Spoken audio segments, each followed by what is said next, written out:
اگر آپ نے ہمارے چینل کو ابھی تک سبسکرائب نہیں کیا تو سبسکرائب کریں اور اس بیل آئیکن کو ضرور دبائیے. ہم آپ کے لیے چلیں گے آپ کی فیوریٹ ویڈیوز کی طرف. آسیہ بی بی کی برید. بالآخر پاک فوج کے ترجمان نے بھی خاموشی توڑ دی، واضح اعلان کر دیا. Islamabad D G I S P R major general Asif Ghafoor نے کہا ہے کہ آسیہ بی بی کی سپریم کورٹ سے بریت کے بعد ملک بھر میں پیدا ہونے والے حالات پر خاموشی توڑتے ہوئے کہا ہے کہ آسیہ بی بی کے کیس کا فیصلہ قانونی معاملہ ہے. سپریم کورٹ کے فیصلے کے خلاف مذہبی جماعتوں نے دھرنا دیا، اس لیے فوج کو ہر معاملے میں گھسیٹنا افسوسناک ہے. D G I S P R نے سرکاری ٹی وی سے گفتگو کرتے ہوئے کہا ہے کہ آسیہ بی بی کے کیس کا فیصلہ قانونی معاملہ ہے. آسیہ بی بی کا کیس گزشتہ 10 سال سے عدالتوں میں چل رہا ہے. تمام مسلمانوں کا حضور پاک صلی اللہ علیہ وآلہ وسلم سے محبت کا رشتہ ہے.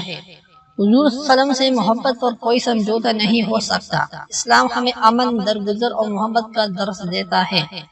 D G I S P R نے کہا کہ افواج پاکستان دہشت گردی کے خاتمے میں مصروف ہے.